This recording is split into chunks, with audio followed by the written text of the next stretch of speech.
¿Cómo están? ¿Qué tal? Bienvenidos a Mesa Central Digital. Hoy día partimos con una previa de lo que estaba ocurriendo. Son las 11:12 de este día viernes 10 de julio. Cerramos la semana. Hay harto que comentar de lo que vimos durante los últimos días. Y llegó la lluvia y se agradece. Acá en la región metropolitana estamos viendo imágenes ahí de control de tránsito, Providencia, 11 grados a esta hora, 11,8 en realidad, cielos cubiertos. Y se sintió en algunas partes con mayor intensidad, con menor, más altura en la ciudad, se sintió más lluvia, pero lo poquito que cayó acá se agradece y huele muy rico.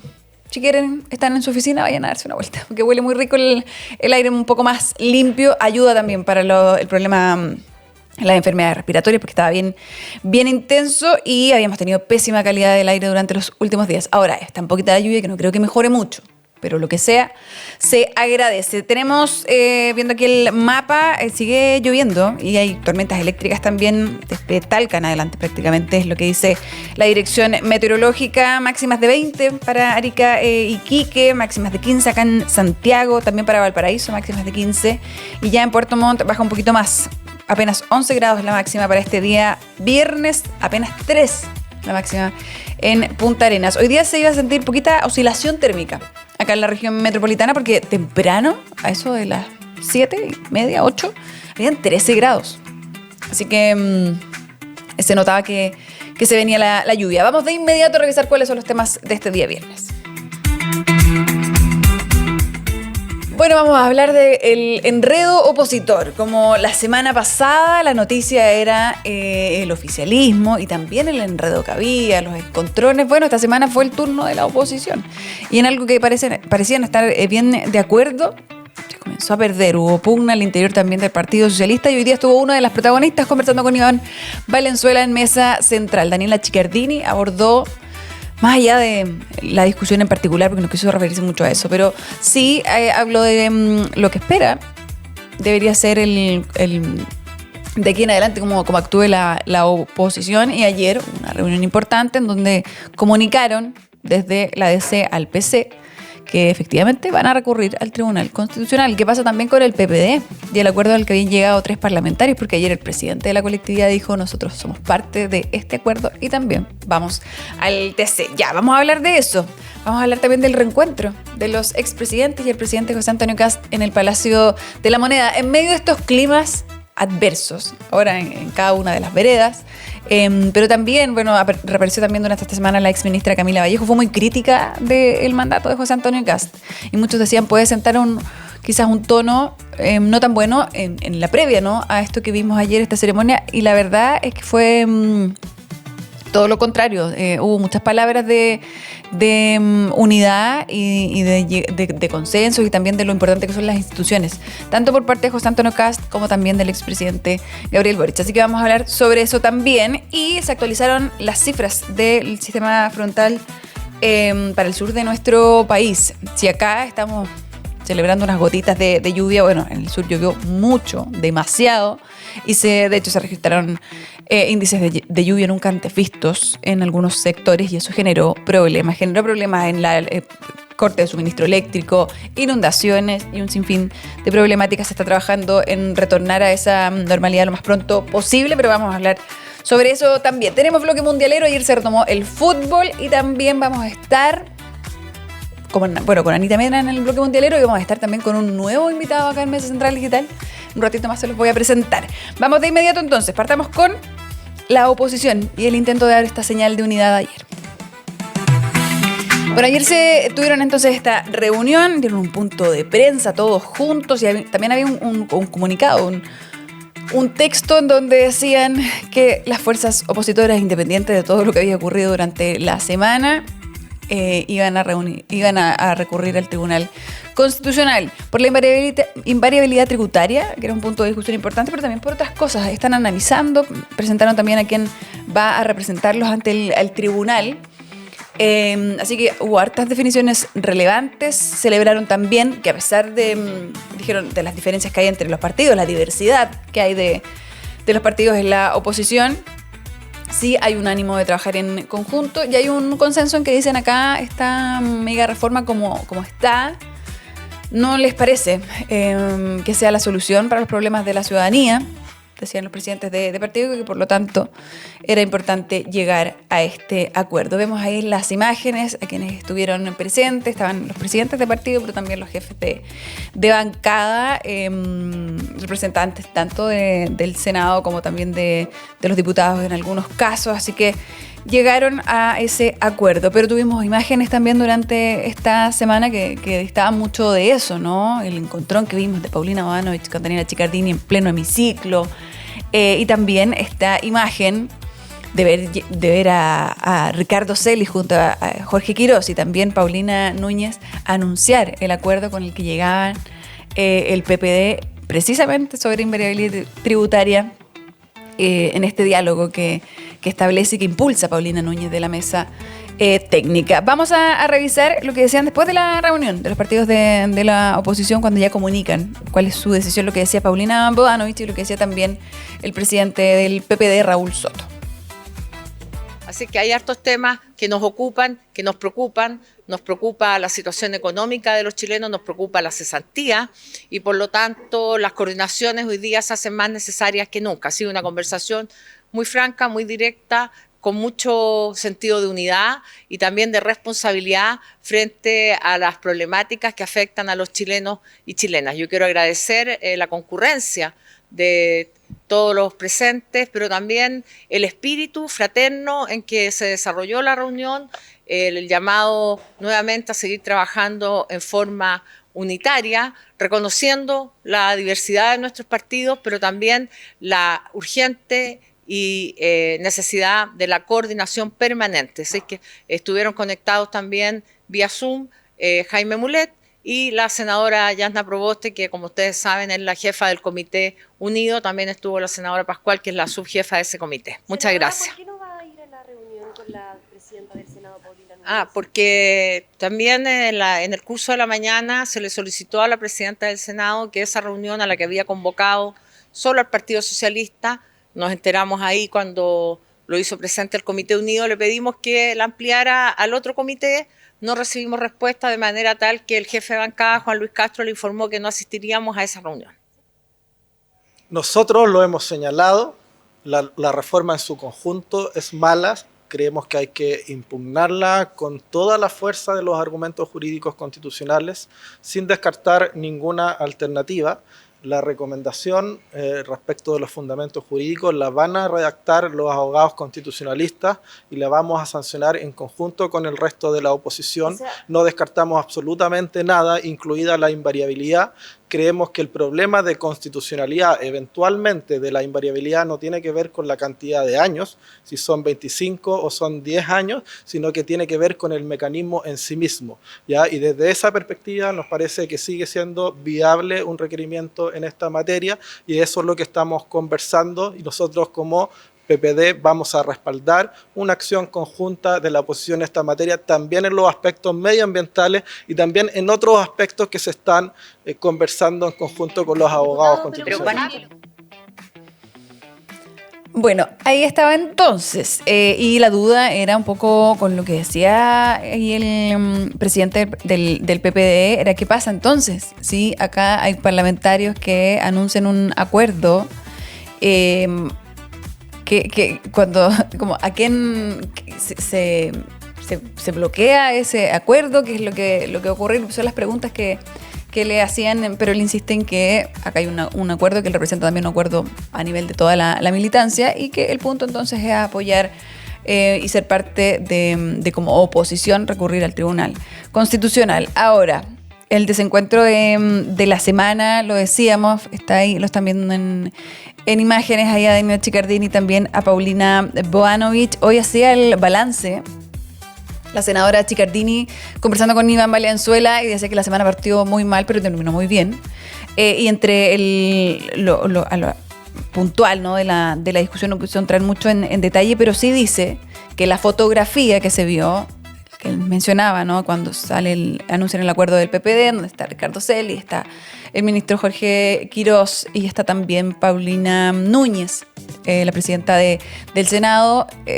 Lo que querían era evitar también ser parte de esa fotografía. Y lo que dice Daniela Chickardini es que les hubiese pesado históricamente al Partido Socialista haber llegado a un acuerdo de ese tipo. Dijo que cuando se quiso informar por las instancias también más regulares nunca tuvo la información necesaria y que es por eso también que termina básicamente interpelándose a través de la prensa las dos militantes del mismo partido, además, y bueno, en una discusión además con la presidenta del partido, que es Paulina Bodanovich. También durante esta mañana al parecer se refirió nuevamente Paulina Bodanovich a este altercado y dijo algo así como que la política es sin llorar, pero tampoco es para que te pateen en el suelo. Así que quizás puede tener más capítulos esta serie de desencuentros entre ambas. Pero vamos a revisar lo que decía Daniela Chickardini esta mañana. Es como obvio no ir al Tribunal Constitucional, eso digo. Es que, a ver, son dos cosas. Yo creo que primero, cuáles son las líneas rojas, de lo cual nosotros hemos planteado como oposición que no estamos disponibles a acceder, ¿no es cierto?, a un acuerdo. Y parte de aquello era precisamente invariabilidad tributaria. Y en segundo término, tiene que ver con que nosotros creemos que un acuerdo no es un fin en sí mismo. Cuando hay un acuerdo que perjudica a la gente, nosotros no podemos estar disponibles. No podemos disponer de nuestro voto para poder hacer maquillaje si al final, en el grueso, en lo estructural, va a ser un proyecto que puede llevar a un abismo económico en nuestro país. Bueno, ahí estaba entonces el análisis y dice que no se puede llegar a acuerdos en esa materia porque insisten entonces que el fondo es el problema. Es tanto parecido a lo que escuchábamos decir ahí el presidente del PPD, que dice que no depende de cuántos años es la invariabilidad tributaria, que lo que le parece malo es el mecanismo, porque recordemos que al acuerdo que llega los tres parlamentarios del PPD con el ministro de Hacienda es a ir como siendo una especie de año y de cantidad de valor de inversión, o sea, que no lo deja sujeto a los 25 todo el tipo de inversión, sino que dependiendo del monto va desde los 10 a los 25 años. Esa es la idea, ir como escalonando estos criterios. Y lo que dicen acá es que les parece que es el tema de fondo el malo, más allá del tiempo en sí.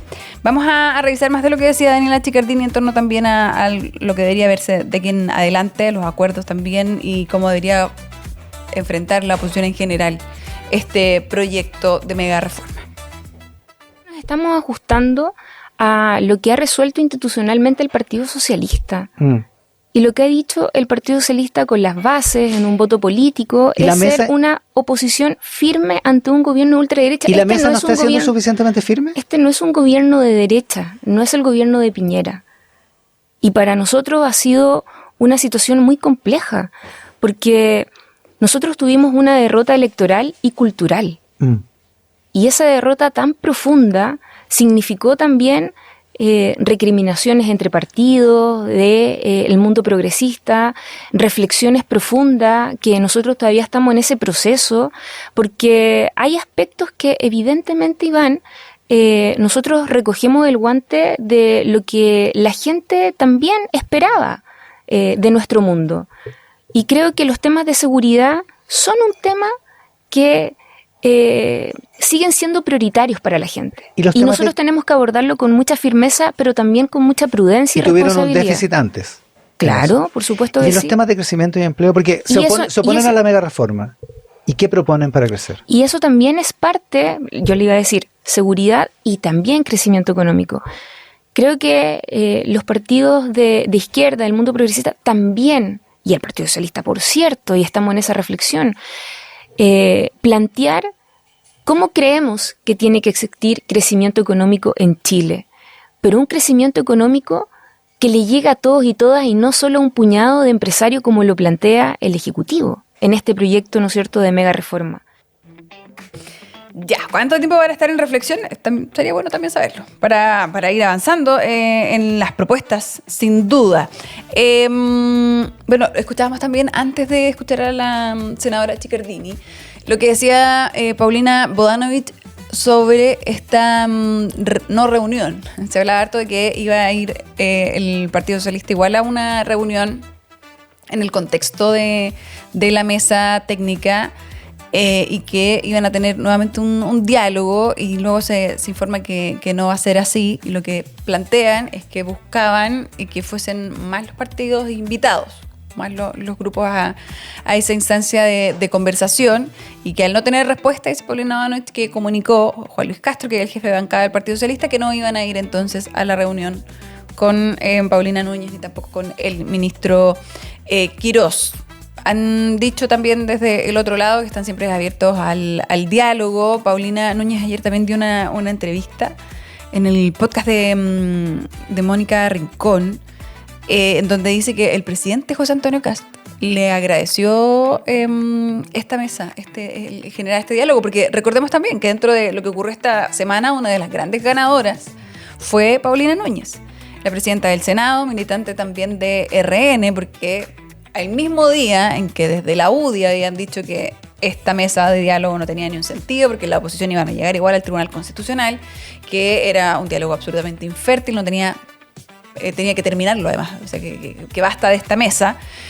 Horas más tarde se confirma este acuerdo con el PPD, por lo tanto fue de las grandes ganadoras, se apostó por el diálogo y en ese sentido tuvo frutos, generó también un desorden importante para la oposición. Entonces ya transparente que el presidente se encontraron ayer en el contexto de este aniversario de la presidencia, y que José Antonio Kast entonces le había agradecido el trabajo y le había dicho además, siga con ese diálogo.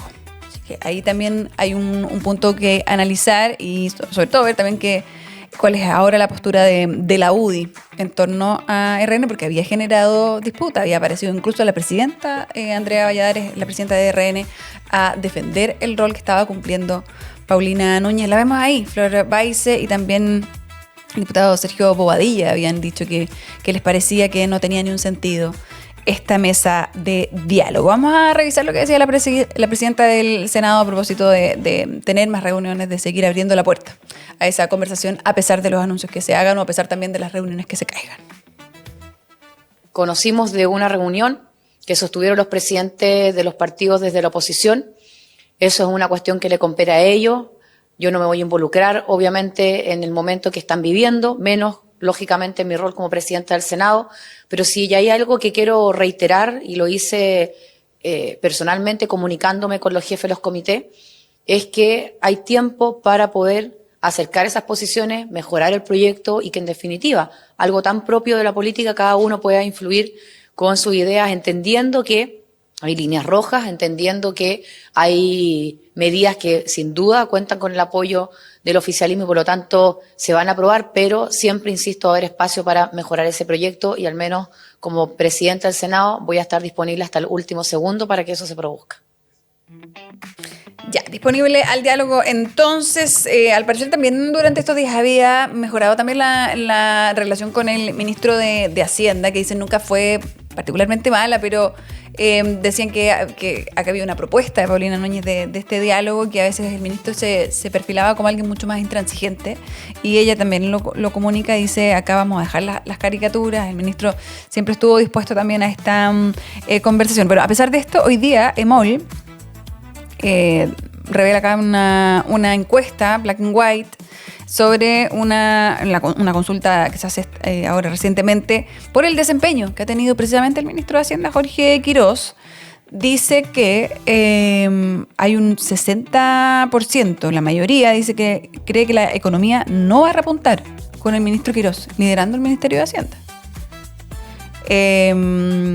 Está dentro de esas preguntas. Bueno, además establece una escala esta encuesta donde le piden a las personas evaluar si estamos donde 1 es pésimo, 7 es excelente, cómo entonces evalúa el desempeño del ministro, y la gran mayoría evalúa con una nota 1, de 1 a 4, el 61% evalúa al ministro. Y bueno, destacan por ejemplo, el bencinazo, porque todavía no llegamos a los niveles previos a ese momento en los precios de las bencinas, a pesar de que esta semana volvieron a bajar. Vamos a revisar también información a propósito de todo esto, y que se habla tanto del Tribunal Constitucional. Este lunes pasa algo importante. El lunes 13 de julio a las 10 de la mañana va a asumir la presidencia del Tribunal Constitucional la abogada María Paz Silva. Hay un cambio ahí de mandato. ¿Qué podría hacer? ¿Cómo podría influir en la configuración del Tribunal Constitucional en un año que va a ser muy importante? Porque al parecer, desde la oposición, entendiendo que no tienen una mayoría en el Congreso, podría ser un lugar al que recurran en más de una oportunidad. El gobierno también, hace unas semanas atrás tuvo que quienes consideraban, decían, es un revés en materia también del proyecto Escuelas Protegidas, un conocimiento del tribunal. Paula Comandari estuvo revisando esta configuración, qué ocurre también en los próximos días, y escuchemos lo que decía. El abogado Felipe Bravo, que entiende muy bien de estos temas constitucionales, la define como una presidenta más cercana a la centroizquierda que a la derecha, desde 2022 en adelante, con la presidencia de la ministra Yáñez. El ejercicio del voto dirimente ha sido abrumadoramente mayoritario a favor de posiciones impulsadas por el gobierno del expresidente Boric, y él dice que es de esperarse que se mantenga así con 2 presidencias seguidas de izquierda en el tribunal. Sobre simplificando la estructura del TC, el tribunal tiene, como decíamos, 10 ministros. Uh-huh. Y ahora se habla de un 7-3 a favor de la izquierda, con Miguel Ángel Fernández, Héctor Meri y Marcela Peredo identificados con la derecha, ya propiamente tal. Bueno, María Pía Silva, que como presidenta es la que dirime, está, como les decía, en el lote progresista, aunque dicen que igual hay cierta apertura para que en algunos temas vote igualmente con la derecha, algo que no pasaría con otras ministras como Catalina Lagos o la presidenta saliente Daniela Marci, ambas ligadas más bien al Frente Amplio. O sea que la derecha tampoco tenía mucho que hacer, no tiene los votos para haber elegido a alguien netamente de derecha, su sector, claro. Y María Pía Silva la ven como una ministra que eventualmente, en algunos temas tal vez más técnicos, más económicos, podría no votar tan alineada al otro sector. Estoy pensando en invariabilidad tributaria, por ejemplo. Claro. Se preguntan dónde estaría esta mujer. Vamos a saludar a nuestros auspiciadores, son las 11:34 y tenemos que ir a la pausa. Pero antes, IRC Inmobiliaria. En el mundo inmobiliario, elegir bien hace la diferencia. Por eso, en IRC innovamos para crear mejores espacios. Respaldamos cada proyecto con experiencia y construimos relaciones basadas en la confianza. IRC, innovación, respaldo y confianza. Muchas gracias por estar con nosotros y saludamos también a Coihue. Que el banco no detenga a tu empresa. Con Coihue puedes cobrar y pagar a otros países en minutos, 24/7 y de forma segura. Entra a coihue.com, koywe.com. Coihue, muchísimas gracias. Vamos a la pausa y ya volvemos con más Mesa Central Digital.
Hola, bienvenidos de vuelta después de la pausa a Mesa Central Digital. Son las 11:41 minutos y subió la temperatura desde que empezamos el programa. Ahora ha aumentado 0,5 grados la temperatura, 12,3 ahí en la región metropolitana, y vamos a aprovechar de que les estoy contando esto para hacer el balance, porque les decía, en el sur del país un sistema frontal azotó algunas localidades, y hay una buena noticia porque disminuyó el número también de damnificados.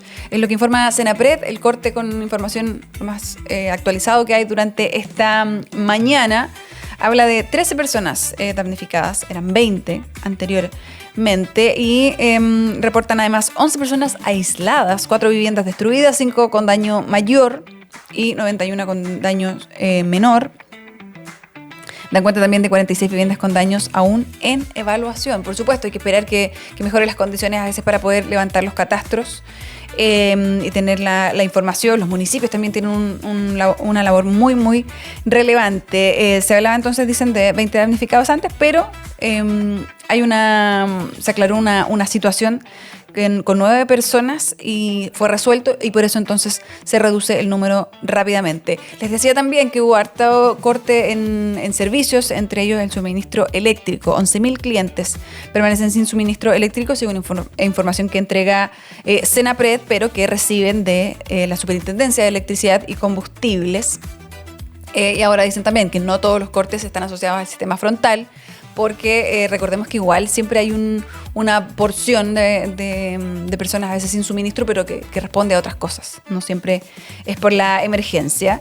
Y hay un tema ahí también con personas, si lo vemos por región, en la Araucanía, por ejemplo, hay 6 personas damnificadas, 24 personas aisladas y 2 viviendas completamente destruidas. Y en los ríos son 7 personas damnificadas, 2 viviendas destruidas, 4 con daño mayor, 53 con daño menor y 33 viviendas con daños en evaluación. Y en Los Lagos hay 11 familias aisladas en la comuna de Purranque. Recordemos que la conectividad a veces en sectores de por sí es compleja, pero cuando se habla también de un sistema frontal, cuando se cortan caminos, se vuelve aún más incluso peligroso. Así que se está trabajando con el MOP, con maquinaria también para despejar rutas, para poder establecer nuevamente la conectividad lo más pronto posible. Y hablando de sistema frontal, vamos a hablar también de la ausencia de nieve, porque a pesar de que han estado bajas las temperaturas, las alturas a veces no siempre es igual. Y lo ven aquí en pantalla. Yo había dicho que teníamos un nuevo invitado, Fernando Vilches. Bienvenido a Mesa Central Digital. ¿Qué tal? ¿Todo bien y tú? Todo muy bien. Oye, ¿de qué vamos a hablar hoy día? Entiendo que es sobre la nieve. Así es, ¿no? Hay una crisis de nieve en Chile. Hay una crisis. Podemos ya hablar de crisis. Sí, el 90% de las pistas de esquí están habilitadas por falta de precipitaciones. Esos fueron los datos de la Asociación de Centros de Esquí de Chile que dieron esta semana, ¿no? Complicado. Ahora, está complicado realmente porque en los principales centros de esquí de la zona central están escasos de pistas habilitadas. De hecho, por ejemplo, en La Parva, uno de los centros más importantes del país y un habitual escenario para entrenamientos internacionales, tienen más de 40 pistas, pero solamente tienen habilitadas 2, ya que están produciendo nieve de forma artificial y por eso tienen esas pistas habilitadas. Valle Nevado, por ejemplo, el mayor complejo de esquí en Chile, también están con la misma situación. De hecho, ellos tienen 34 pistas, pero solamente tienen habilitadas 4 de ellas. Igual es complejo, Fernando. Mira, te voy a mover un poquito esto. Sí, ahí estamos. Es complejo porque muchas veces para ciertos deportes no se puede hacer con esta nieve artificial. O sea, funciona a veces para el tema más recreativo, para permitir que igual las personas suban y que los niños disfruten, etcétera. Pero cuando se trata de personas que vienen, y lo pensamos también en el turismo, mucho turista brasileño que viene en esta temporada a aprovechar, y cuando se trata de personas que son más profesionales en estos deportes de nieve, no les sirve la nieve artificial. Sí, de hecho los centros están habilitando estas pistas, pero para entrenamientos principiantes, ¿no? Claro. Entonces igual es un problema, sobre todo para los deportes ya más profesionales. De hecho, si entramos justo en esa materia, hay problemas para el deporte internacional, porque tal como tú mencionas, Chile es uno de los pocos países que se puede realizar este deporte en invierno, o sea, en esta época del año, ¿no? Entre junio, julio y agosto, sumado con Argentina y Nueva Zelanda. Claro. De hecho, uno de estos problemas ha afectado a la Federación Francesa de Esquí, que tuvieron que cancelar su stage acá en Chile porque hay falta de nieve, porque como estamos mencionando, se está produciendo nieve de forma artificial y ellos tuvieron que hacer un balance entre si era rentable para ellos venir a Chile y realizar este entrenamiento acá en el país. Claro, pensando en que en los otros hemisferios están en verano. Claro. Entonces, a eso se refiere Fernando cuando dice como, claro, en Chile estamos en invierno efectivamente y permite también que desde otros países vengan a entrenar y claro, venir y no poder hacer el deporte de manera como corresponde, me imagino que no es para nada rentable porque tienen que venir, tienen que buscar también dónde quedarse. Así es. Si se quedan en sectores también como los que vemos en pantalla, también es caro. Sí, totalmente. Sí, es una inversión importante para, sobre todo, los deportistas internacionales que están entrenando, en este caso en el esquí, para la Copa del Mundo, que es ya a finales de este año. Entonces, al final, eso hace que sea incompatible para ellos. Pero bueno, un dato también importante, sobre todo en el ámbito del turismo, según información de la Asociación de Centros de Esquí en Chile, en 2025 los centros de esquí de la región recibieron más de 1.200.000 esquiadores. Eso tuvo un impacto económico directo de 283 millones de dólares, de los cuales 228 corresponden a divisas generadas por turistas extranjeros. O sea, es un impacto importante el que podríamos ver si es que esta situación no se revierte en el corto plazo. Y hasta ahora hemos escuchado ahí a la federación, pero no hay pronunciamiento, por ejemplo, desde el gobierno, desde el turismo. Sí, bueno, la subsecretaria del Turismo de Chile, María Paz Lagos, señaló este jueves en una rueda de prensa en el Colorado que el desafío es avanzar hacia un turismo de 4 estaciones. De hecho, lo hayamos escuchado también esta semana, que estuvo en Doble Clic, donde también ella conversó sobre este tema. Y ella lo que está buscando es que sea como ella menciona, hay un turismo de 4 estaciones, que no se dependa de, por ejemplo, ahora en los centros de esquí, que es invierno, que bueno, ahora incluso en invierno no hay nieve, pero que puede ser una actividad durante todo el año. Entonces, ella también recalcó que esta temporada de esquí genera cerca de 18.000 empleos y quiere que ese aporte siga creciendo.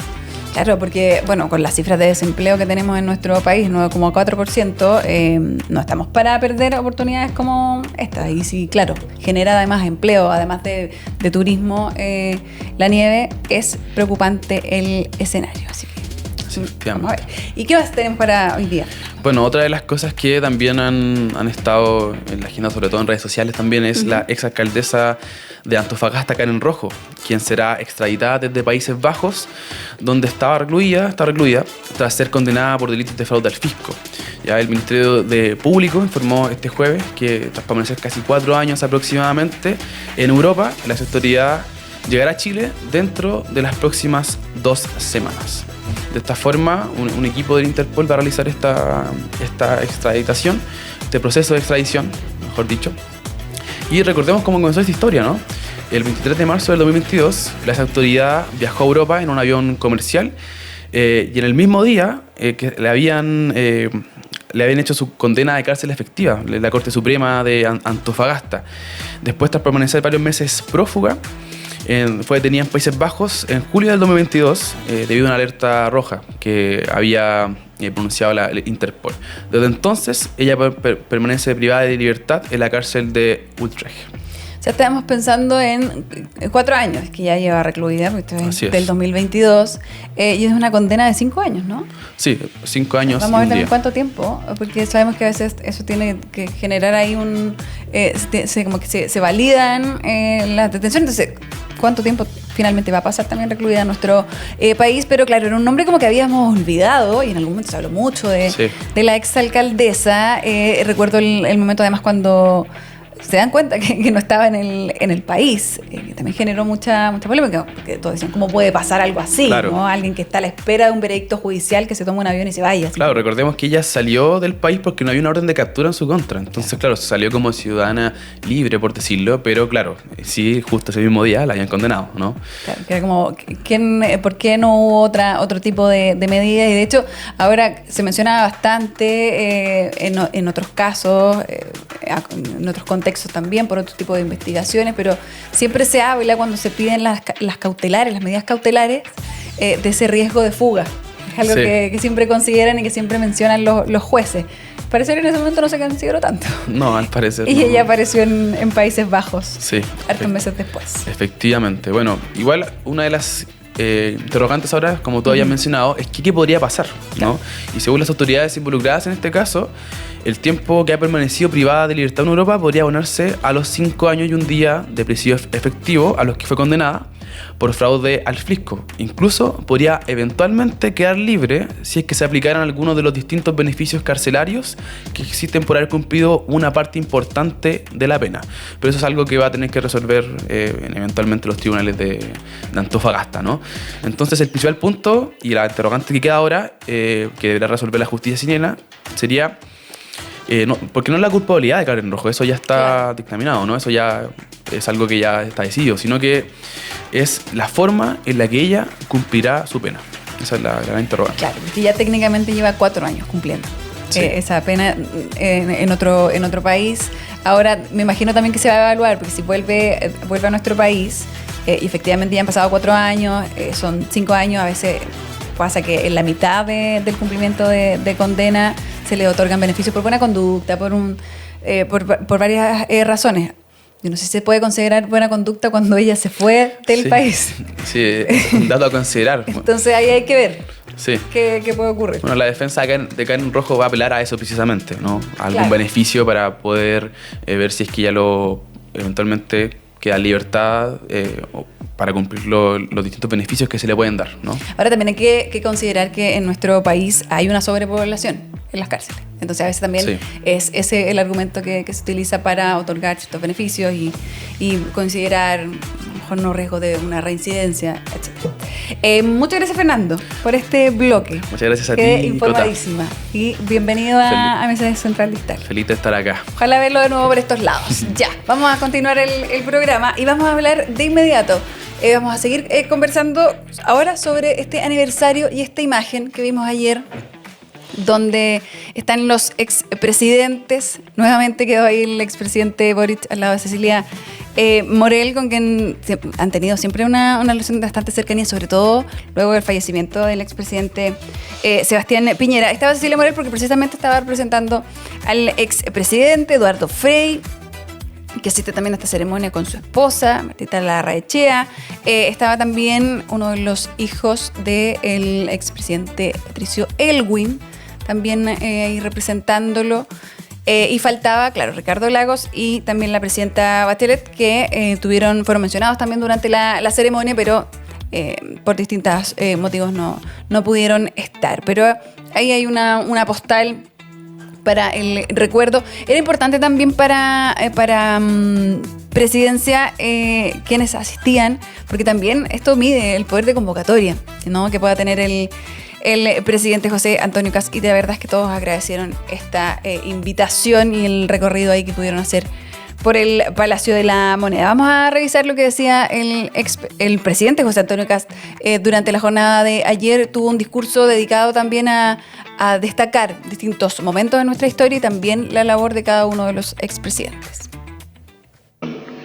Y ahí aprovecho a agradecerle yo a los equipos de cada uno de los gobiernos, reflejado en sus ministros, en sus subsecretarios, que trabajan a la par de un presidente.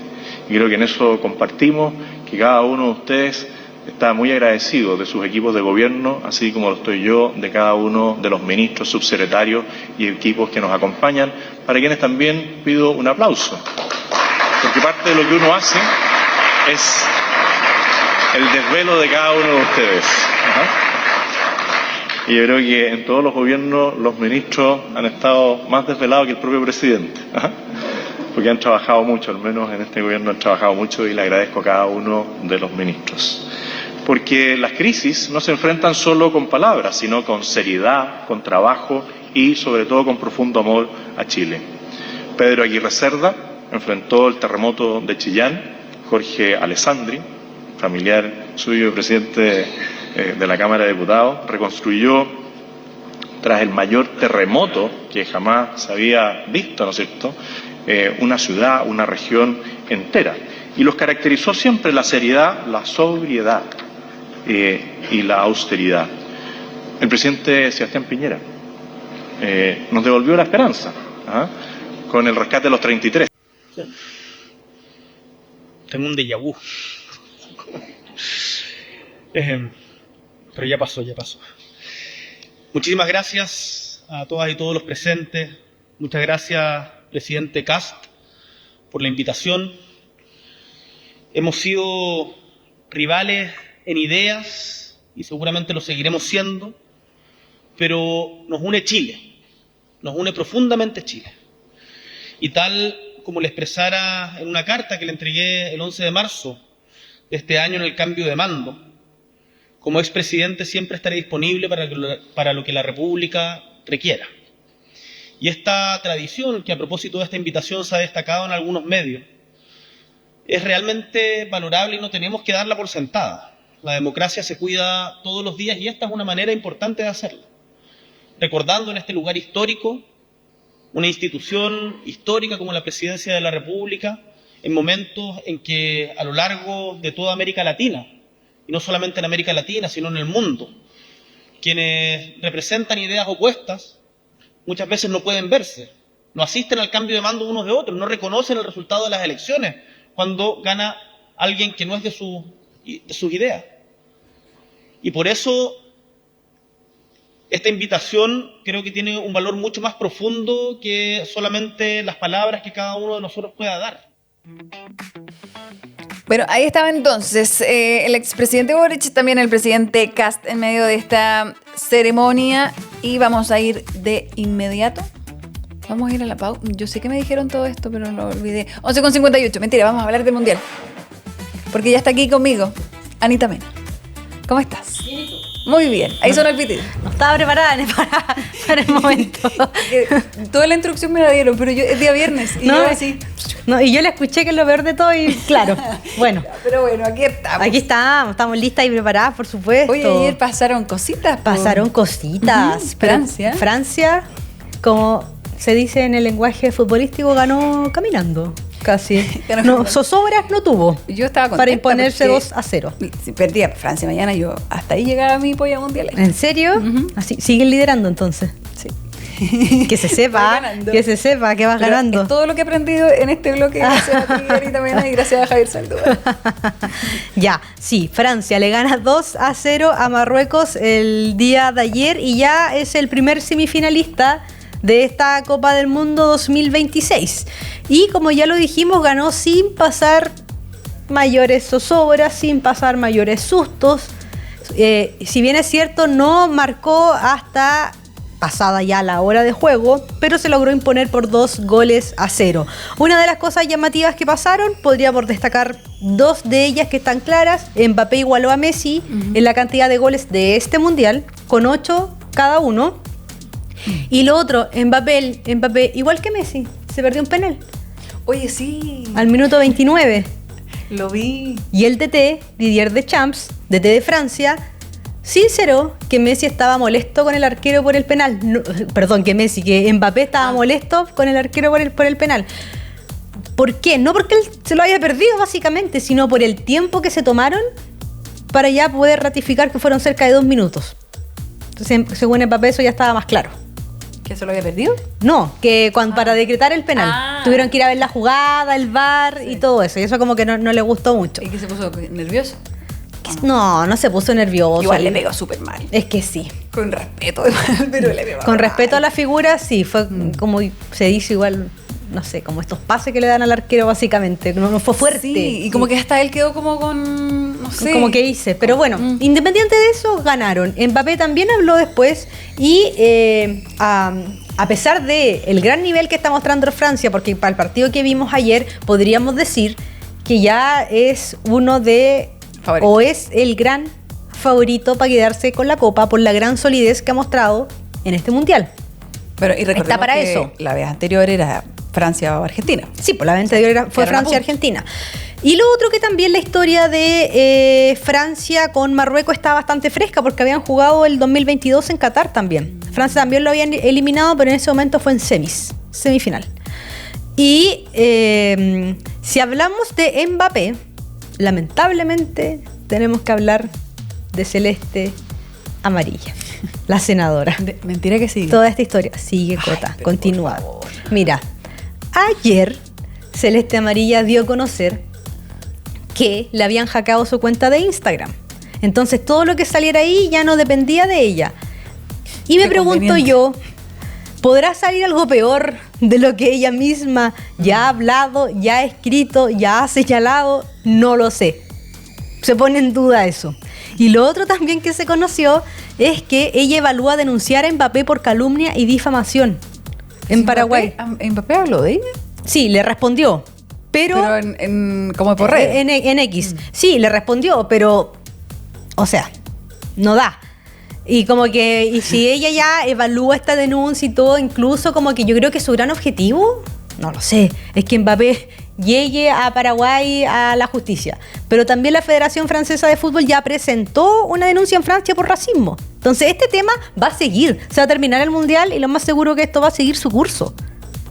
Pero no entiendo cuál es el objetivo. Yo creo que nadie lo entiende, porque hasta el Senado salió a decir que no estaba de acuerdo con lo que ella estaba haciendo. O sea, salió el gobierno paraguayo, después salió el Senado, y aún así esta situación continúa.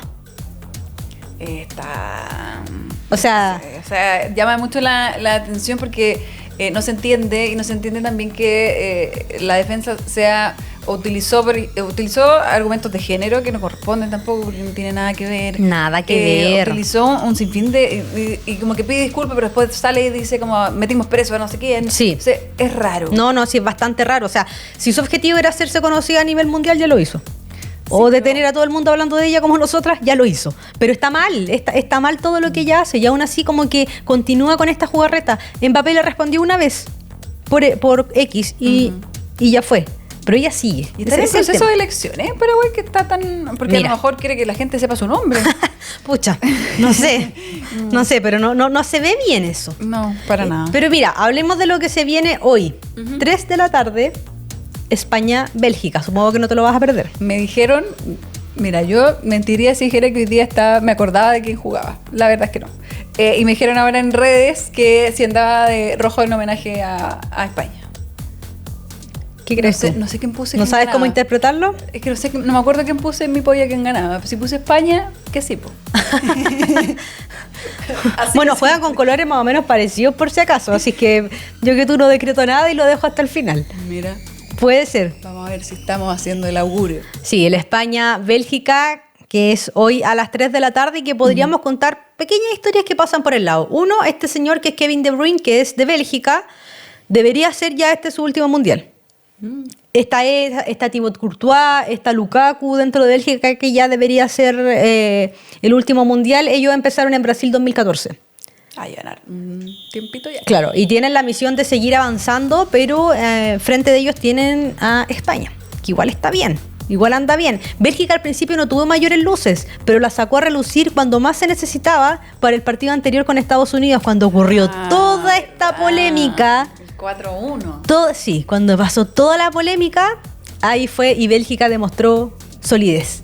Creo que por casi primera vez en todo el mundial. Anteriormente igual habían dado vuelta un partido, recordemos, contra Senegal, pero de un partido sólido de Bélgica sin pasar ningún problema fue el 4-1 con Estados Unidos. Y claro, y reaccionaron en el momento más preciso. Entonces demuestra que ante el apretón, cuando tenían todo en contra. Capacidad, claro. Cuando tenían todo en contra, ahí reaccionaron, sí. Y lo otro que se conoció, no sé si supiste, este fue un dato que sacó ayer Asun, cuando estábamos conversando en Lo que marca la tarde, de la polola de Lamine Yamal, por Justin Bieber. Ella se coloca así como, sube a su cuenta de Instagram, si no me equivoco, es como... Amor, poco menos que hace lo que sea, pero llega a la final porque ella quiere ver a Justin en el show de medio tiempo. Para que veas. Pero imagínate, la mufa que puede ser aquello. Ay, no. Imagínate, España llega a la final, realmente. Inés García ve a Justin Bieber y España no gana. Era como Amor llega a la final, pero bueno, en filo, yo pedí que llegara a la final, no que la ganara. No sé, como que yo me imaginé toda la cantidad de memes que pueden salir a raíz de eso. O claro, después una foto de ella como al lado de Justin Bieber, pero llamarla como la foto de Messi con Alexis. Claro. Algo así. Podría resultar algo así, no, igual fue chistoso. Y lo otro, Cota, ya mira, avancemos para lo que se viene mañana, porque mañana hay 2 partidos, sábado 11 de julio. A las 5 de la tarde es el Noruega-Inglaterra y a las 9 de la noche es el Argentina-Suiza. Y nos vamos a centrar en el Noruega-Inglaterra. Uno, por la gran figura de Noruega, ese hombre que está ahí, Erling Haaland. 2 goles podría hacer mañana. Es que... No, y mira lo otro. Lo que pasa es que Haaland habló el día de ayer en una conferencia de prensa y dijo algo que es como demasiado sensato, que la presión la tiene Inglaterra. Y es verdad. Ahora, Haaland yo creo que ha dicho esa cuestión en los últimos 3 partidos. No, y ha destacado que esto es histórico en los últimos partidos, porque de verdad que todo lo que ha hecho Noruega en este mundial es histórico. Por lo que ha avanzado y todo, si Noruega no estaba en un mundial desde el 98. Claro. Entonces, por eso, la presión real es real que la presión es de Inglaterra. Pero también él reconoce que este es un partido especial para él. ¿Por qué? Porque Haaland, si bien juega en Noruega, él nació en Inglaterra. Y como a los 3 años se fue a Noruega con sus padres. Corazón dividido. Y lo otro, que Haaland actualmente juega en Inglaterra, juega en el Manchester City. Es una de las grandes figuras del City. Para lo que estamos acostumbrados a ver en la Premier, Haaland es como uno más. Y como que con este mundial siento que su figura explotó ya, pero a un nivel ya planetario, literalmente. Pero sí, Haaland tira la pelota de la presión para el otro lado. Y hay un punto entonces que también conoce a los jugadores que tiene enfrente. Pero también los jugadores que tiene enfrente lo conocen a él.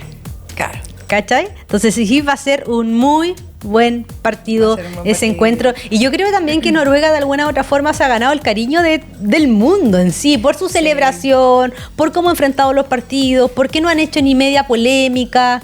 Nada. Sí, ¿no? Y yo creo que Haaland tiene también lo que llama mucho la atención y lo que comenta siempre la gente sobre él es como eso mismo que se refleja en la frase que tú decías, que él siempre como que ve la presión en alguien más, como que y juega muy así. O sea, le tratan de hacer falta, le pegan y él se ríe. Y esa como, yo creo que ese espíritu de él es algo que se ha valorado. No, y hay como una teoría también que nosotras comentamos, si no me equivoco, el día de ayer, de que se centra en Japón. ¿Por qué? Hay un equipo que elimina a Japón en el Mundial, que es Brasil. De este Mundial es Brasil. ¿Y quién eliminó a Brasil? Noruega. Y dicen que el equipo que... Se súper enredado. El equipo que elimina a Japón y pasa de fase, después pierde con otro equipo.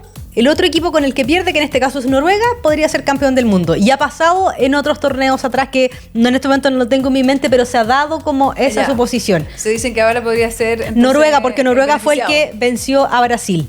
Ya. Está también esta teoría. Y lo otro es que en Inglaterra hay un virus.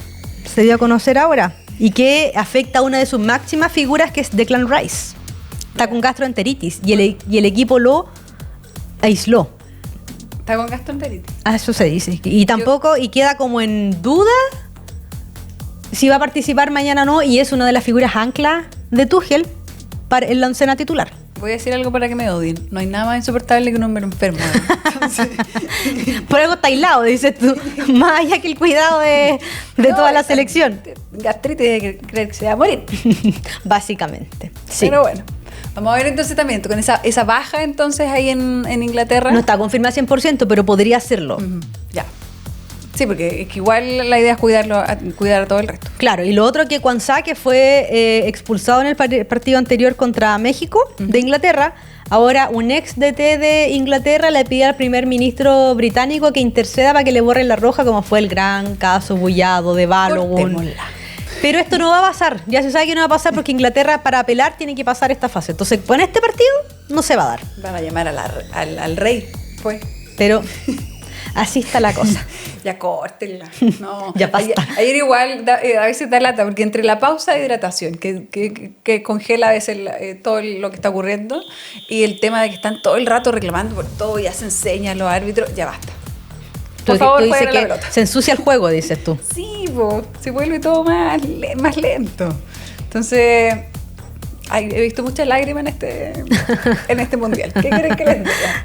Oye, muchas gracias, Anita Mena, por este bloque mundialero. Vamos a quedar pendiente de lo que ocurra. Pero por supuesto, esta tarde y el fin de. Absolutamente. Ya, vamos a ir a la pausa, ¿o no? Sí. Vamos a saludar a nuestros auspiciadores. Vamos a saludar a Educacional Carolina Labra Riquelme. La Fundación Educación Carolina Labra Riquelme lidera el desarrollo de la pedagogía hospitalaria en Chile, garantizando el derecho a la educación de niños, niñas y adolescentes en situación de enfermedad, mediante respuestas educativas de excelencia, inclusión, innovación y compromiso permanente. Muchas gracias. Y vamos a saludar también a las termas de Jagüel. Haz que la próxima reunión de tu empresa marque la diferencia. A solo 90 minutos de Santiago, Termas de Jagüel reúne naturaleza, infraestructura de primer nivel y gastronomía de excelencia para reuniones corporativas. Más información en www.jagüel.cl. La verdad es que es bien precioso. Pueden revisar ahí el sitio. Si quieren, me invitan. Ya, 12:11 minutos. Vamos a ir a la pausa y ya volvemos con más.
Volvemos de la pausa porque no queríamos dejar algo afuera. Hoy día nuestro Rat Pack, bueno, ya vimos el de Paula Comandari, fue sobre el Tribunal Constitucional, pero también estuvo Carmen Gloria López. Y Carmen Gloria habló sobre, les decía, esta semana reapareció la ex ministra Camila Vallejo, y la verdad es que ella aparece en el contexto del lanzamiento del observatorio contra la violencia política a las mujeres.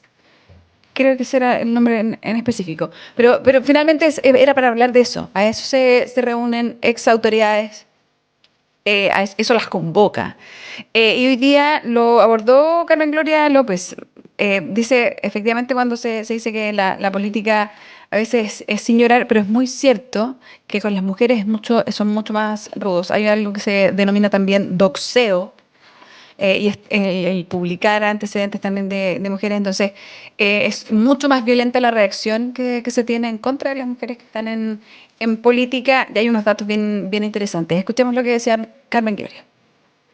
Aparte de ese acoso digital, existe el llamado doxeo, que consiste en publicar la dirección de estas mujeres, sus casas, el nombre del colegio al que asisten sus hijos o la dirección del trabajo de su marido. Información privada que se comparte como amenaza o incluso llamando a la acción directa contra esos blancos. Otra violencia muy usada es la publicación de noticias falsas, acción de la que fuimos testigos durante la última campaña presidencial. Y también están los deepfakes, que son las imágenes falsas creadas principalmente para humillar a mujeres. Ahora, hay muchos de estos deepfakes donde uno puede ver, bueno, no voy a ni siquiera describirlo. Se suman a las campañas de odio coordinadas, que son ataques simultáneos que se organizan en distintas plataformas usando bots, más acoso sexual y amenazas de muerte directa a ellas y a sus familias. Me imagino que hay varios pensando, oye, la política es sin llorar, si querían entrar, que se la aguanten. Bueno, pero el problema es que las mujeres tienen que llorar mucho más que los hombres. Las mediciones muestran que las candidatas presidenciales, por ejemplo, reciben 660 mensajes violentos al día versus 192 de sus contrincantes hombres. O sea, el volumen es mucho mayor para ellas. De hecho, 11 alcaldesas chilenas recibieron más de 2.600 comentarios violentos en la red X solo en sus 100 primeros días en el poder. Bueno, ahí estaba entonces la reacción de las redes también a las mujeres en la política. Eso, la conversación completa que tuvieron nuestras editoras del Rat Pack con Iván Valenzuela queda en nuestro sitio web y también está en nuestro canal de YouTube si lo quieren revisar. Y por supuesto en el 103.3 en el FM estamos siempre con buena información y con excelente música. También yo me despido, que tengan un excelente fin de semana, que vean también los partidos, que ganen quienes ustedes quieran que gane. Acá me insisten en las redes con que quieren que gane España. Vamos a ver cómo les va. Son las 12:16. Nos encontramos el próximo lunes 13, desde las 11 de la mañana acá en el canal de YouTube de Tele 13 Radio. Que estén muy